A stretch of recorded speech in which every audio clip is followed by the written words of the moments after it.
Thank you. Good morning. Happy to have everyone here. I'd like to thank our new city manager, Cindy Rolfe, for being here and showing her support for the ongoing efforts of the police department, and Assistant City Manager Alan Archer, who joins us as well. We have a number of incidents and crimes to highlight for you today, as well as to talk about a community problem that certainly is not unique to Newport News, but many are describing as a national epidemic, and we'll talk about that in a moment. First, an update on our Violent Crime Reduction Task Force. We have been reporting on their activity at each one of these briefings. In March, the task force made 54 arrests, resulting in 150 felony charges and 67 misdemeanor charges. Now, I want to pause for a second regarding those numbers because I think it speaks volumes about their priorities. The Violence Reduction Task Force is not chasing minor petty criminals. They are going after the dangerous people who prey on our community. While small in number, they have a large impact. And when you see the number of felony charges more than twice the number of misdemeanor charges, I think that's a good indicator that their focus is on target. They also, as you can see on the slide, seized 378 grams of cocaine, 610 grams of marijuana, and 6.1 grams of heroin, along with a good amount of cash and 15 firearms and a vehicle. In the past, we've spoken about how the Violent Crime Reduction Task Force is available to assist other divisions and the precincts of our department in making arrests. And quite often, the data provided and credited to the task force includes activity of other agency components. Also in March, due to the combined efforts of the task force, the Virginia State Police, and the Hampton Police, 36-year-old Chris McWright was taken into custody. Mr. McWright was wanted on multiple warrants, including robbery, possession of a firearm by a felon ×3, use of a firearm in commission of a felony, brandishing a firearm, and assault and battery. When Mr. McWright was taken into custody, officers found cocaine on his person and located a .40 caliber handgun in his abandoned vehicle. Darrell Pittman, an 18-year-old Newport News resident, had outstanding warrants for brandishing a firearm, and members of the Violent Crime Reduction Task Force began investigating, and on March 22nd, located Mr. Pittman at the Days Inn in the 14,000 block of Warwick Boulevard. After obtaining search warrants to secure multiple rooms at the hotel, officers located a firearm in one room and marijuana and an additional firearm in a second room. Mr. Pittman was taken into custody on outstanding warrants and the new drug and firearm charges, and he is being investigated for additional unspecified violent crimes at this time. On March 7th, at 9:17 p.m. in the evening, officers responded to a shooting in the 100 block of Leo Court. The victim, a 43-year-old Newport News man, was shot in the buttocks when he attempted to walk back into his house following a confrontation in front of his residence. The victim's injuries were non-life-threatening, and the Homicide Unit and the Violent Crime Reduction Task Force jointly began to investigate. 2 days later, Cameron Cassiano, 20, of Newport News, was arrested and charged with malicious wounding and use of a firearm in the commission of a felony. And on March 28th, Naquan Cooper was taken into custody for the same incident and charged with malicious assault and use of firearm in the commission of a felony. The city of Newport News has seen a total of 25 shooting victims this year, compared to 31 in 2016 as of this time. You can see on the slide the number of shootings broken down by precinct: 14 in South Precinct, 6 in Central, and 5 in North. These numbers do not include the 4 homicides that we are investigating this year and or any accidental or self-inflicted shootings. The precincts continue to tweet photographs of firearms recovered from the streets of Newport News, and so far this year, as you can see, we've recovered a total of 212 firearms. That breaks down 171 pistols, 25 revolvers, 7 shotguns, and 9 rifles. From the map on this slide, you can see that firearms are being recovered by officers all over the city. As we mentioned at our last press briefing, there were 41 handguns recovered in February alone, and our officers are committed to recovering illegal weapons and removing them from the streets to keep Newport News safe. The dots on the map show that guns are widely distributed across the city. It's important to remember, especially handguns, which are predominantly the weapon of choice for criminal offenders, are very concealable and highly mobile. And we live in a mobile society, and this contributes to the broad distribution as shown on this map. I commend the efforts of all 3 precincts, as well as our specialized street units, for their continuing efforts to get handguns off our streets. We'd like to spend some time now talking about what has been described by many as a national epidemic, and that is heroin or opioid overdoses. Last year, in 2016, Newport News Police and Fire as a team responded to a total of 107 suspected heroin overdoses.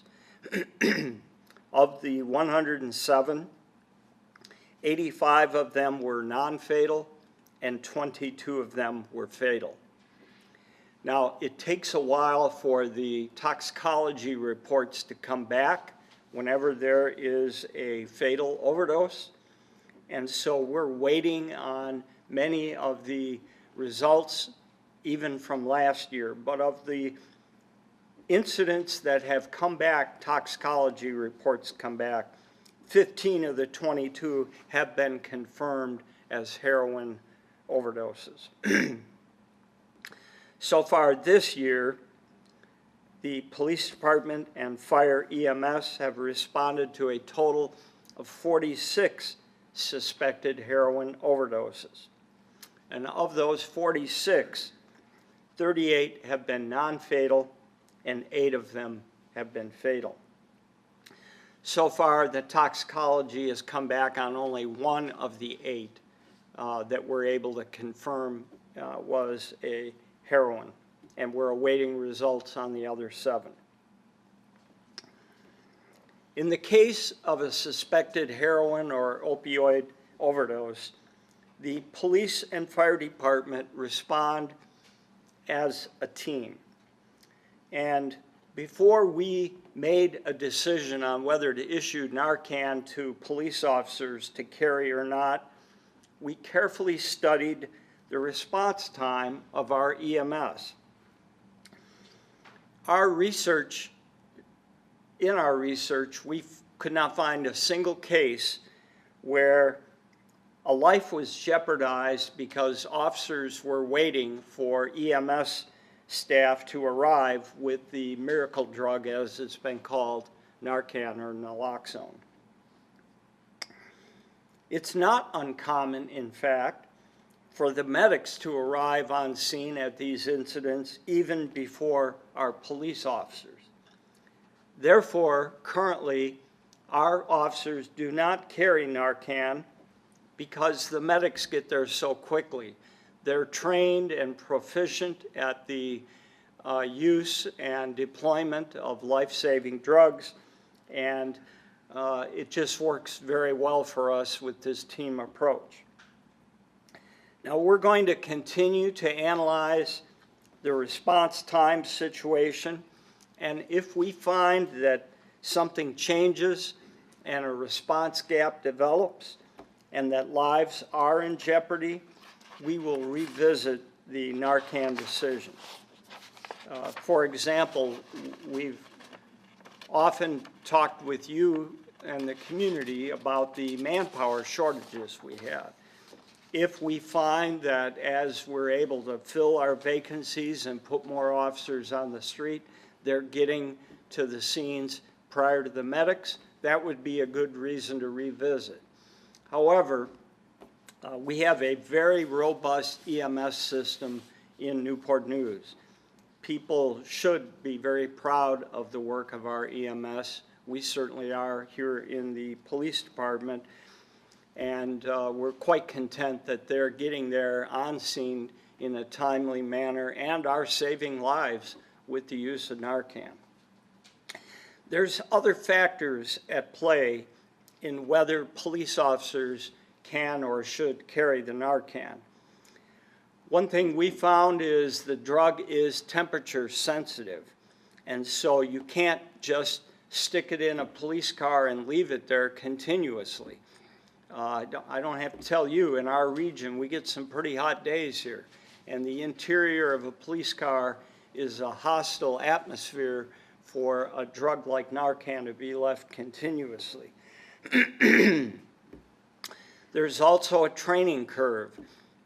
The drug in the form that it's used most often, it's relatively easy to use, and it's not a lengthy training curve, but nevertheless, when you're talking about needing to train hundreds of officers, there's time and expense that goes into that.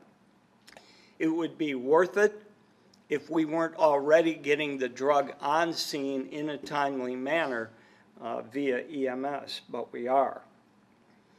And also, you have to have a medical source for replenishing the drug when it is deployed. Again, our EMS has that medical source, and they're very accustomed to replenishing the drugs that they use. So all of these factor into our decision on whether to deploy or not. The one area we're contemplating a potential necessity is for our drug units to have some of the drug available more quickly to them. This is due to the fact that law enforcement agencies around the country are seeing heroin mixed with carfentanil or fentanyl, which often is the contributing cause to the fatal overdoses. And if we find that it's beneficial for our drug agents to have Narcan readily available to protect our own agents where an EMS person would not normally be on scene, we're studying that right now. Finally, some communities, particularly in the northeastern United States, where the heroin epidemic really is deeply rooted, They're not relying on enforcement alone to address their local epidemic. Linking addicts to treatment options and encouraging them along the way has shown very effective in some of those communities. To this end, we are in conversation with some of the area's treatment providers about how we might collaborate as this problem grows in our community. Finally, we want to close today repeating a theme that we try and stress each and every briefing, and that is the critical importance of a complete and collaborative partnership between the community, its residents, and your police. And we encourage people continuously to find a way to provide us information that can be helpful in getting dangerous people off the street. The crime line remains a very highly effective way for that to happen. Number one, it's completely anonymous. People never have to be identified who call in crime line tips. And second, it's currently the one means we have to provide financial rewards for valuable crime tips. On November 25th of last year, a homicide occurred in the 500 block of Randolph Road. Homicide detectives began to investigate, and warrants were secured for 3 people wanted in connection with the incident: Marquis Pittman, Kadara Miles, and James Miles. On December 21st of last year, James Miles was taken into custody in Hampton. Early last month, March 2nd, Kadara Miles was taken into custody by members of the U.S. Marshal Task Force in Atlanta, Georgia. And on March 21st, last month, Newport News Police received a crime line tip regarding the whereabouts of the remaining individual, Marquis Pittman. The caller stated that Marquis Pittman was seen at a location in Hampton, and the tip was able to provide information regarding Mr. Pittman's known associates and other details that helped officers track him down. On March 23rd, Mr. Pittman was taken into custody without incident by the police department, Newport News Police, the Hampton Police, and the U.S. Marshal Capital Area Regional Fugitive Task Force. Now, Crime Line on this incident paid out the maximum tip reward, which is $1,000 for this successful tip. Again, we want to stress how important it is for citizens to be engaged in a partnership with us to keep Newport News safe. This is an example of a dangerous person wanted for a homicide that we would not have been able to find were it not for the active help of an anonymous citizen.